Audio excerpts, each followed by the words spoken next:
Ladies and gentlemen, wrestling fans, sickos, casuals, hate watchers, and the people who spent $50 on this pay per view while pretending to their spouse that it was somehow educational program. And in my case, it actually is because that's what I'm doing my dissertation on. Welcome to the Mid Podcast.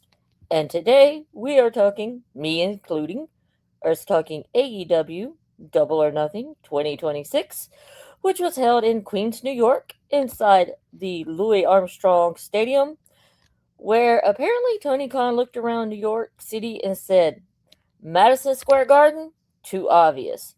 Arthur Ashe, been there, and it's being renovated. So let's run another tennis stadium and turn it into professional wrestling chaos. And it actually worked. This crowd was hot, and now you have to watch Monday Night Raw. But someone just found a free beer at the county fair hot. So honestly, that type of energy does matter because Double or Nothing 2026 had a lot riding on it. AEW has spent the last several months in that strange wrestling territory where fans simultaneously claim AEW is dying. I've heard that for like the last 6 years. While also saying, did you see that Osprey and Takeshita nearly commit athletic crimes against physics? So, Double or Nothing mattered. This wasn't just another pay per view, this was AEW's statement show. And by the end of the night, I think AEW made a pretty loud statement saying, we may not always make sense, but good luck finding a more entertaining 5 hours of wrestling chaos.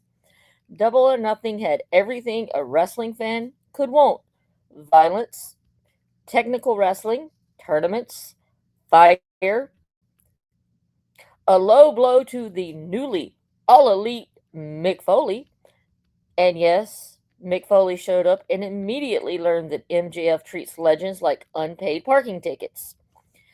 And then we got a main event where Darby Allin put his world title on the line while MJF put his hair on the line, which honestly might have been the bigger gamble because wrestling titles come and go, but a rich man with perfect hair, that that is true vulnerability. And by the end of this, we had new champions, old rivals, betrayals, and enough violence to make a chiropractor purchase beachfront property. So, grab your beverage of choice, settle in, and let's get down to reviewing AEW Double or Nothing 2026. First things first, can we talk about the presentation? Because AEW looked big tonight. This did not feel like a glorified dynamite with fireworks. It felt major. The stadium looked incredible. The sold out crowd gave the event genuine spectacle energy, and AEW clearly treated this as one of its marquee nights. We had good lighting, good camera work, production, only mildly allergic to staying on the correct shot during entrances, which for wrestling television is progress. And something else stood out: the pacing. This show actually moved. No dragging, no dead air, no feeling like somebody backstage was stalling because catering forgot to thaw the chicken tenders. This thing sprinted, and that's dangerous because when you start fast, you have to deliver. Which AEW said, oh, don't worry, we brought the violence. We open with FTR versus Cope and Christian in an I Quit New York street fight for the AEW tag team titles. Now, this is how you open a pay per view. FTR defending against Cope and Christian was not just any match, it was an I Quit street fight. Why they added so many stipulations, who knows? And if Cope and Christian were to lose, they're done as a team. Do we really want to see that? Maybe? Yes? No. We don't want to see that? I'll let you decide. They would be gone or finished. But like cable subscriptions and WWE's patience with third hour crowd reactions, and immediately you could tell this wasn't going to be some cute nostalgia match. No, no, no. This was four grown men who looked at medical insurance and said, "Not today." The atmosphere was outstanding, and this feud did have some real heat. Not the basic manufactured heat, not the Twitter heat, not this guy tweeting something dumb 6 years ago heat. I mean, blood feud heat. FTR, I do need to give you some credit. You are one of the most believable wrestlers alive. You don't work like superheroes. They work like angry mechanics who learn suplexes. And everything feels earned and nasty. And Cope, the man continues aging like an action movie leather. And at this point, I'm convinced Cope may have made a dark pact around 2004 with the devil, because this dude still throws himself into violence with the enthusiasm of a teenager discovering energy drinks. And my man Christian loves some Christian Cage. He is the most glorious, miserable man in wrestling. He always looks like he's about to file an official complaint against humanity, and somehow the gimmick works. Professional disappointment? It rules. This match started ugly. Punches, weapons, chaos. You didn't get a feeling out process, no chain wrestling, no polite handshake as you would if you were wrestling in Ring of Honor. It was just immediate hatred, which is actually what an I Quit match should be, right? The crowd bit on everything the men were doing. Every chair shot, every near submission, every ugly table setup. And then things escalated. Because apparently someone backstage said, "What if WrestleMania 22, but with less restraint?" And we got fire. Not fake fire, real fire. Which included the wild Beth Copeland return sequence that completely changed the momentum of the match. And to say, Beth showing up was a surprise. Because, wrestling fans love their nostalgia. But they especially love nostalgia carrying revenge. The flaming table spot? Dangerous? Probably. But it was absolute madness.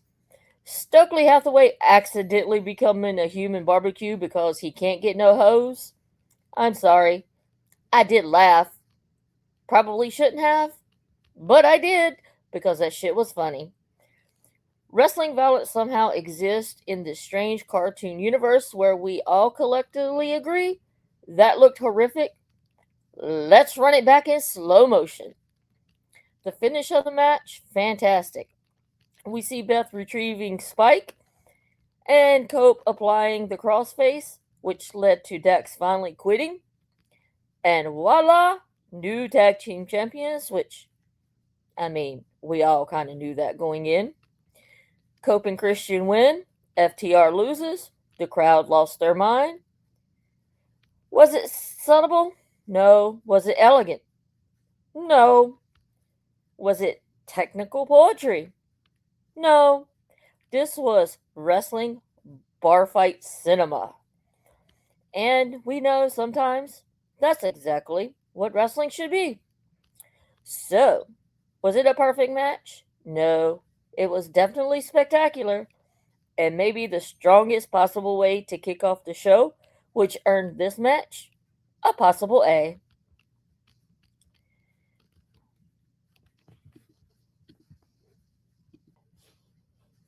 And folks, if that was match one, we're either heading to an all time classic pay per view or collectively entering wrestling induced cardiac arrest. However, AEW said, "Oh no, we're just getting started." And so, we move on to our next match. After surviving some flaming tables, a Beth Copeland return, and FTR loss, somewhere backstage, TK was probably vibrating at the frequency only dogs and wrestling journalists can hear, and then hits us with a tournament wrestling? Oh, nothing says Memorial Day weekend quite like, would you like violence or violence with brackets? We get our first Owen Hart Cup quarterfinal featuring Ring of Honor's women's champion Athena versus everybody loves Mina Shirakawa. And let me say this, Athena, she might secretly be one of the most complete wrestlers walking this earth. And every time she wrestles, she carries herself like she's offended people and forgot she's elite. Which, honestly, she should be. Because Athena wrestles with this beautiful mixture of precision and controlled violence. And Mina Shirakawa has charisma for days. The woman enters a room and immediately owns the atmosphere. Mina has the swagger, the confidence. She's wrestled with the unique stardom influence rhythm that feels flashy but still grounded. And this match, very smart placement. It was not a pee break for me. As most of you know, I am not a fan of women's wrestling. However, after that insanity of the opener, AEW wisely cooled things down without losing energy, and Athena eventually advances in the Owen tournament after the competitive showcase. No weapons, no chaos. This was, hello, remembering wrestling can also be good. And Athena worked like she had her taxes due. Everything was sharp, aggressive, and Mina sold it beautifully. The striking exchanges looked crisp, and what impressed me the most? Pacing. Tournament wrestling can sometimes become good match, but very emotional, empty. Not this match, because Athena wrestled like advancement mattered, urgency mattered, and Mina kept fighting from underneath. The crowd stayed invested. Not nuclear, but invested, which was good. Athena moving on, definitely the right call. We had strong wrestling, some good storytelling, and Athena continues reminding everybody she deserves more flowers than she gets, which earns this match a B plus. So, we're just getting started. Because next, AEW casually said, how about a future Hall of Famer? A human cheat code? Could it be Will Ospreay, Samoa Joe? And our next Owen Hart Cup quarterfinal for the men. Okay, let me explain something. Samoa Joe wrestles like a disappointed principal. Not in no rush, doesn't panic, just simply walks towards you like your poor decisions have finally matured into consequences. And Will wrestles like gravity insulted his family. There were two stories. Joe supported Ospreay, but Ospreay aligning with Mox and the Death Riders added tension. And from the start, Joe understood the assignment. He slowed down Ospreay. He cut the ring off. He used weight. He used pressure. Was he trying to match Ospreay athletically? Maybe. Congratulations, you just volunteered to lose? However, Joe always wrestles smart, and Ospreay always wrestles like his butt is on fire. Which leads to fascinating wrestling. Ospreay, learning not to have to play superhero all the time, he wrestled a little meaner, a little more deliberate. Was Moxley's influence changing him? Honestly, I'm kind of digging it. The psychology work, Joe beat the crap out of him, Ospreay sold, and then when Joe hit the coquina clutch, the crowd bit. Big time. But Joe still has one of wrestling's greatest submission finishes. You believe the people are in danger? And Ospreay escaping? perfect sequence. It took 2 hidden blades for Osprey to put the big Samoa Joe down. In a 1, 2, 3 advance for Osprey. Afterwards, Joe giving the respectful bow, chef's kiss. That mattered, because wrestling sometimes forgets that sportsmanship can actually create emotion. Was this the craziest Osprey match? No, but it maybe have been one of Osprey's smartest matches. So this match gets an A minus. We have Jon Moxley versus Kyle O'Reilly for the AEW Continental Championship with a no time limit. Going into this, I was like, oh my god, they're going to let this damn match go for like an hour, hour and a half. I was going to be bored. But no, I get some violence. And this is the kind of violence where your dentist watches and files insurance claims preemptively. Jon Moxley, Kyle O'Reilly, no limit. And immediately, I knew what this was. Two dudes trying physically to remove each other's joints. No flips, no fireworks, just, I have studied anatomy, and I kind of resent it. Kyle O'Reilly is such a weirdly underrated wrestler, because he looks like the guy who might fix your bike, but then suddenly starts dismantling knees like an orthopedic assassin. Mox is just Mox. And at this point, Jon Moxley no longer enters arenas. He appears like the urban folklore. Like somebody tells a story near a dumpster and suddenly he's there bleeding. This match ruled. Wasn't flashy, gritty. Everything hurt. Every strike mattered. The mat work was fantastic. And Mox deserves some credit here. He gave O'Reilly a lot. Kyle looked dangerous, legitimate, like he belonged in that ring with Mox. And that is championship wrestling. You elevate your challengers. Eventually, Mox retained via submission after a hard-fought battle. Was it the right call? Not sure. I mean, is it time to take this belt off Moxley and give it to someone who could elevate it? Could it be the right call? Is Moxley still central to AEW? Does he still feel important? Does he still feel like wrestling's favorite haunted biker? The match was a brutal technical fight. There was no wasted emotion. No nonsense. Just violence with credentials. Earning this match an A minus. Well, we've had 4 matches. And at this point, the crowd had already seen the fire, technical violence, and Samoa Joe trying to fold a man into origami. And then AEW said, hey, would you like a match of the year candidate wrestling? Oh, yes. Yes, I would. I would really, really like that. And so we get the match everybody in AEW has been waiting for. All AEW fans have been clamoring for this match, where we have Okada versus Takeshita for the AEW International Championship. All right, listeners, I need you to understand something. This was wrestling art. Not that fake intellectual wrestling art. No. It wasn't, yes, the symbolism of sadness. No.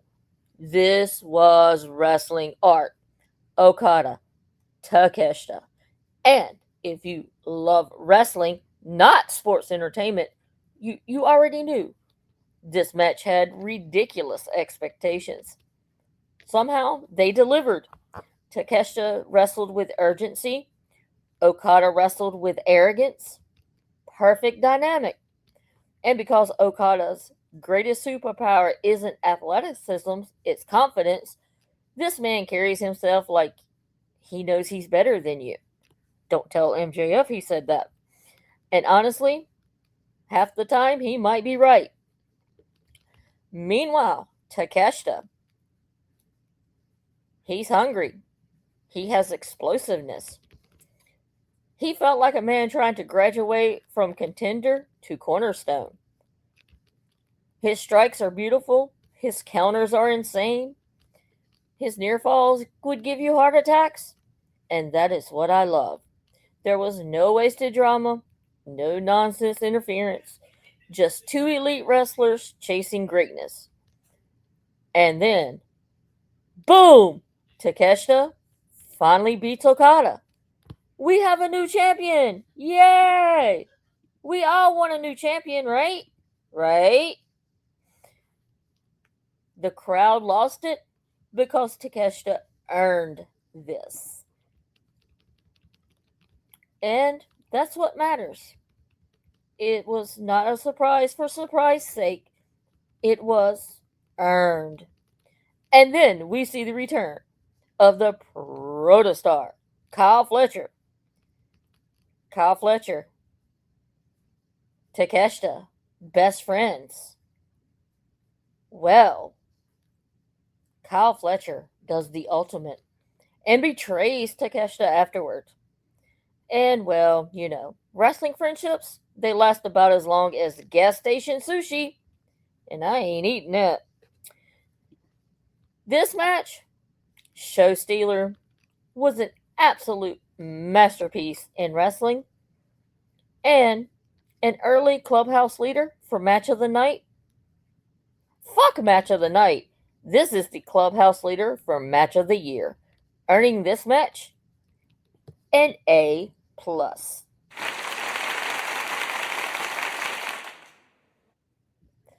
And guess what? We still haven't even got to the main chaos of this show. And that is one Stadium Stampede.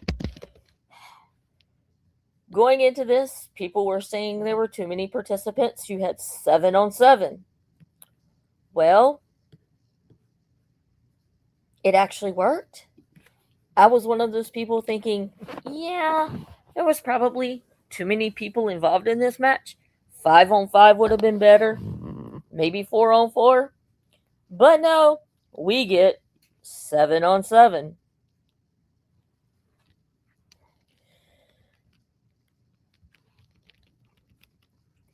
And we will get to Stadium Stampede after we talk about another Owen Hart Cup quarterfinal match on the men's side featuring whose house?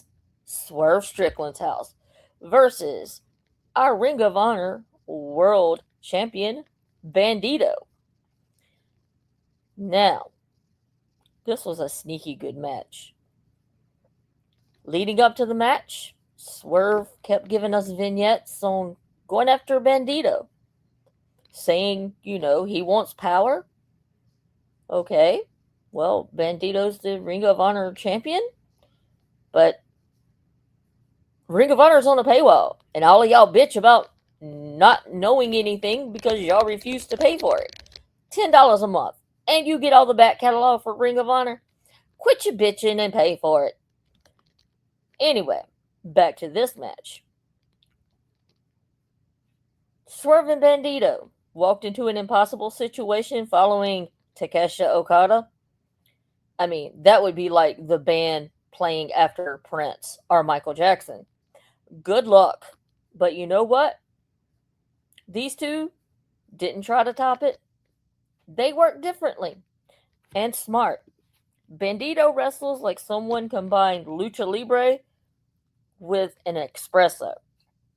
Everything he does looks and feels impossible, and you're saying to yourself, how the hell did he do that?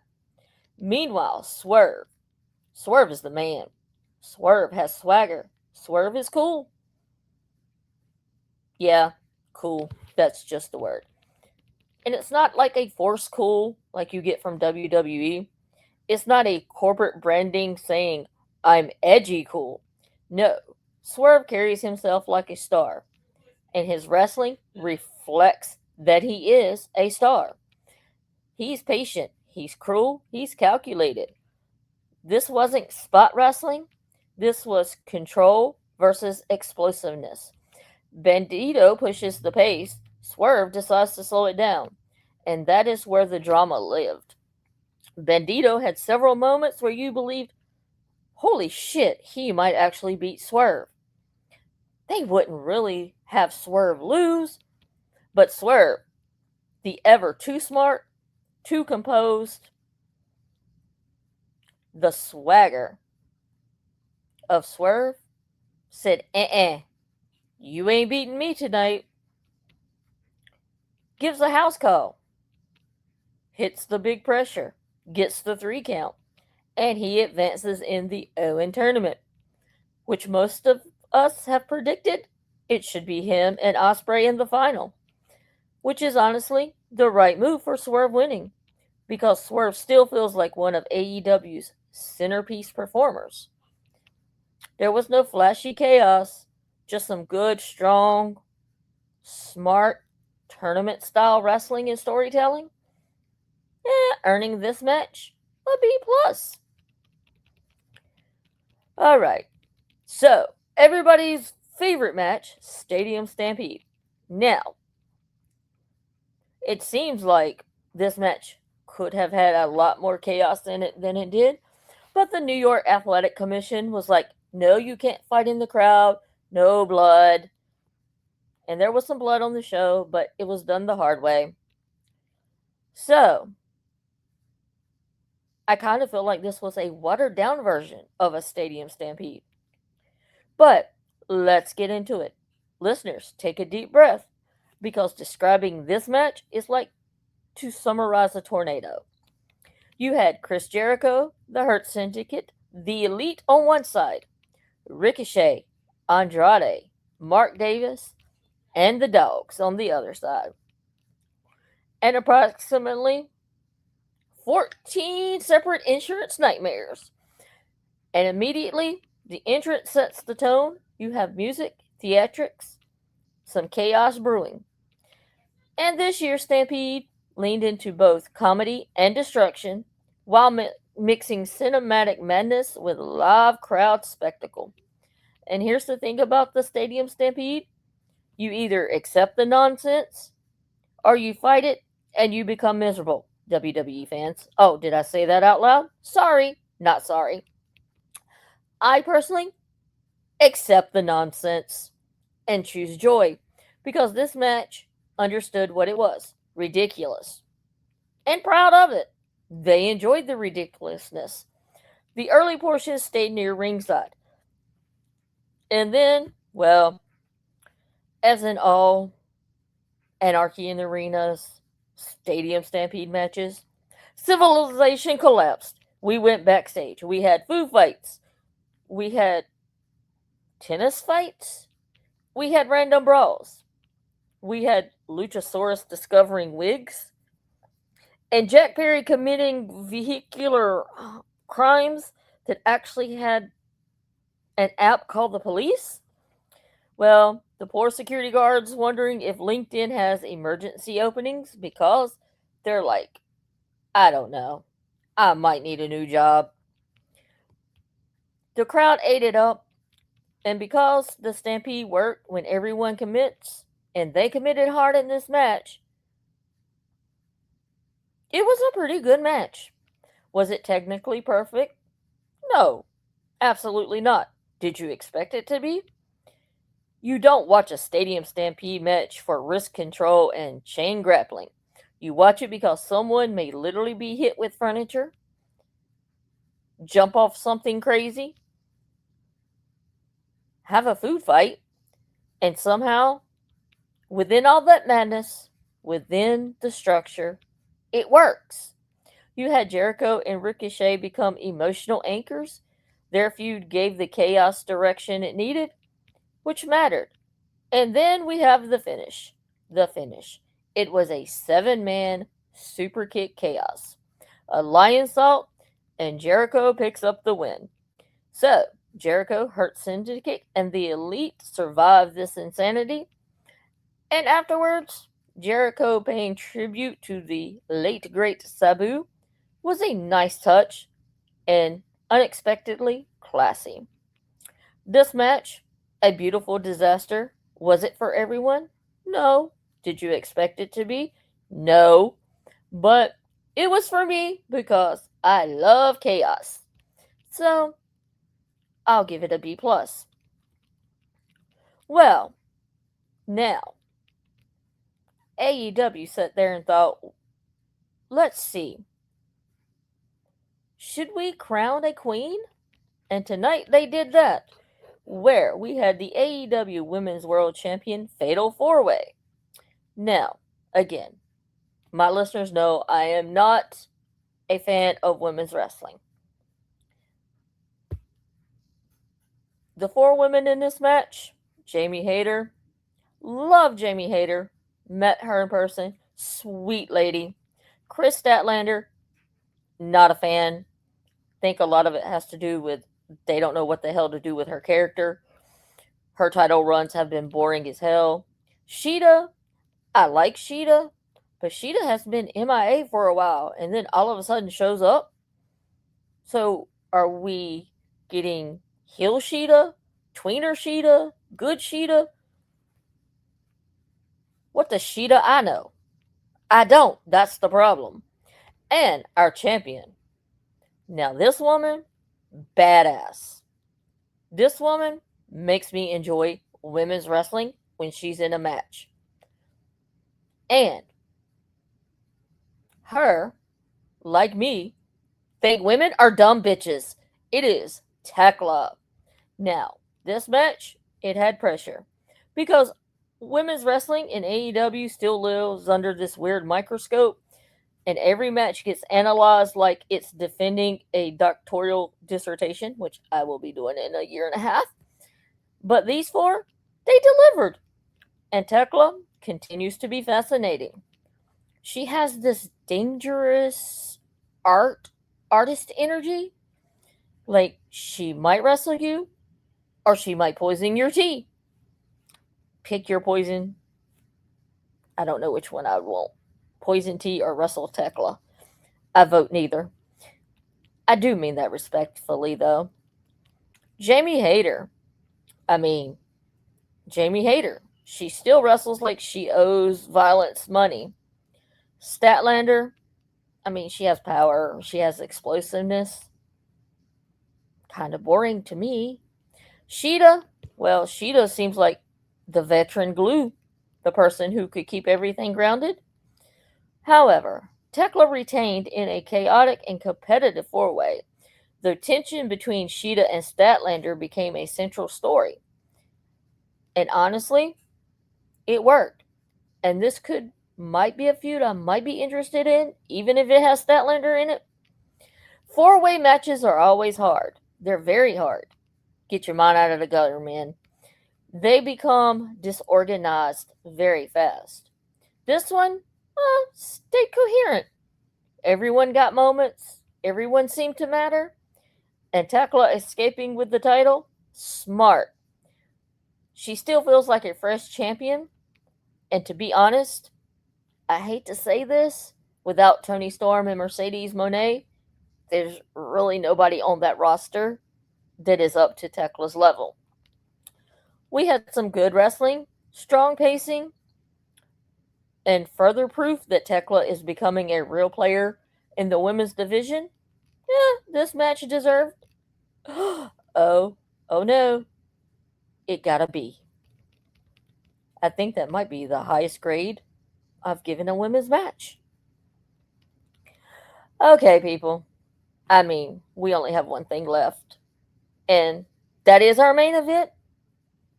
And what a wonderfully ridiculous premise this was. The AEW World Championship versus hair. The championship being held by Darby Allin, the hair being held by MJF. And could we see a bald MJF? Could you imagine a bald MJF? Do you know how pissed a bald MJF would have been? Maybe we should try it. However, we will see if it works or it don't. But let me tell you one thing.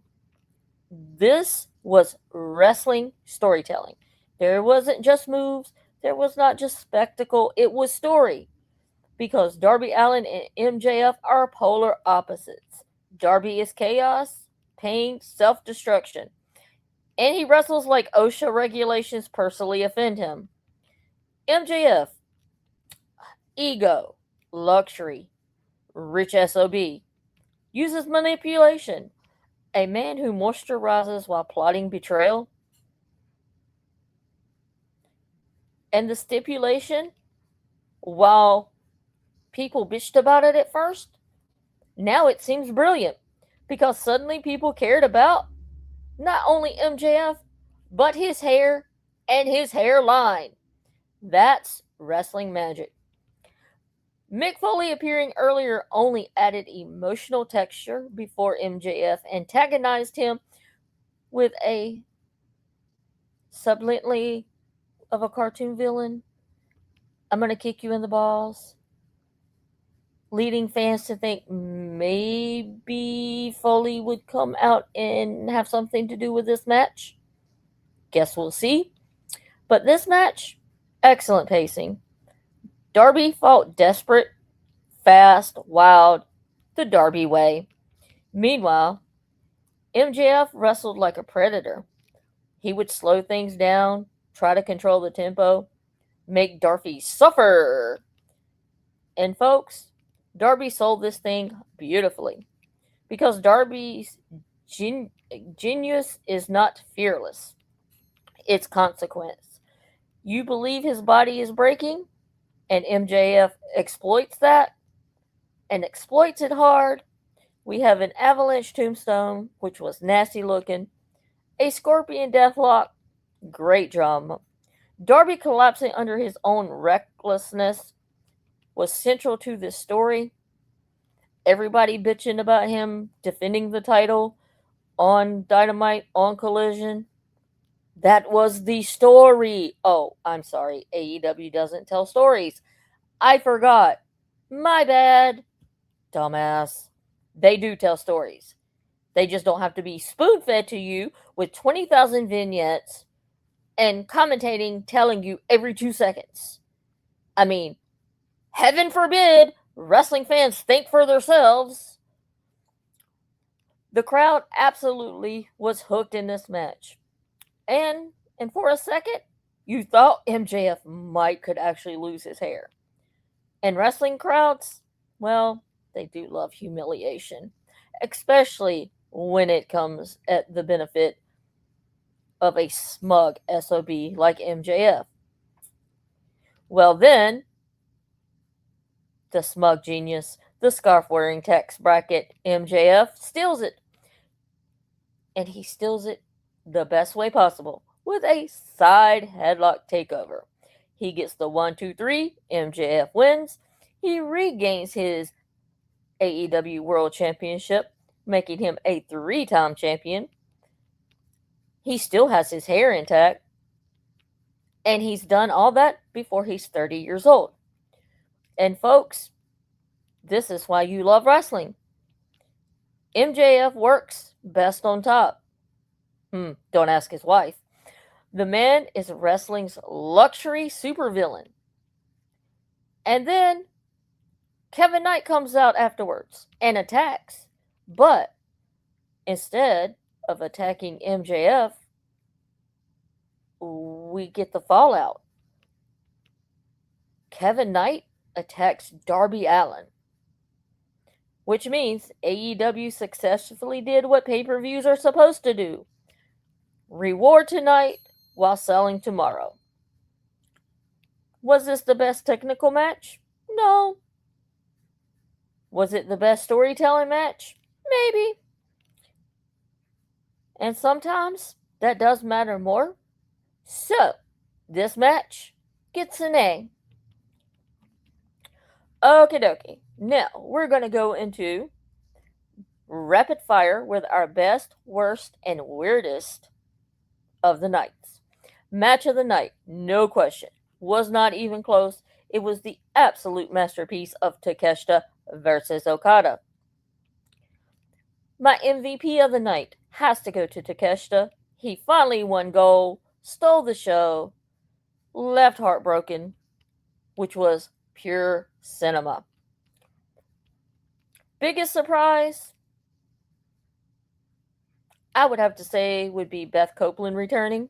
She got a big pop, helped her husband win, becoming AEW Tag Team Champions with their best friend, Christian Cage. Moment of the night, I mean, Stadium Stampede, because, of course, someone almost got hit by transportation. And was TK cooking? Honestly, mostly success. The card moved. We had title changes. We had a hot crowd. We had some real stakes. We even had stories. So, Double or Nothing felt important and widely earned strong praise as one of AEW's stronger modern pay-per-views. Which, folks, Double or Nothing 2026 reminded me why AEW matters. Is it perfect? No, absolutely not. What is perfect? A theoretical question that can never be answered? Sometimes AEW looks like a guy trying to finish 3 Netflix shows simultaneously. But when they are locked in, they are locked in. Nobody feels like them. And this show had violence, emotion, athletic brilliance, story progression. Oh, I said that bad word again. I'm so sorry, bitch. And genuinely unpredictability. So, the final grade for AEW Double or Nothing 2026 gets. What should we give it? What should we give it? Oh, I don't know. An A? It wasn't flawless, but it was memorable, and that is what wrestling should be. Memorable. You should be talking about these matches 3 or 4 years down the line. You'll be sitting there with a friend. Hey, do you remember that Takeshita Okada match in 2026 at Double or Nothing? Yeah, you will still be talking about that match. So, that's going to do it for this review. Hope you enjoyed it. So, stay hydrated. Go stretch. We might want to check on Darby's spine and head. However, I am out of here. So, good day. And remember, never, ever trust a man whose hair is part of a championship stipulation. I will see y'all later. I would say enjoy Raw tonight, but after watching Double or Nothing, I don't know how you're going to enjoy Raw, because that is just shit. But in other words, I will check y'all later. You can also find me on the Lipsticks and Lariats podcast on Sundays. This week we will be on Thursdays due to my co-host having something to do on Sunday. Well, we will talk about Double or Nothing and preview Clash in Italy, or as my good friend Mose calls it, Trash in Italy. Or Clash at the Trash? I think it was Clash at Trash. Anyway, I will talk to you guys later. Goodbye.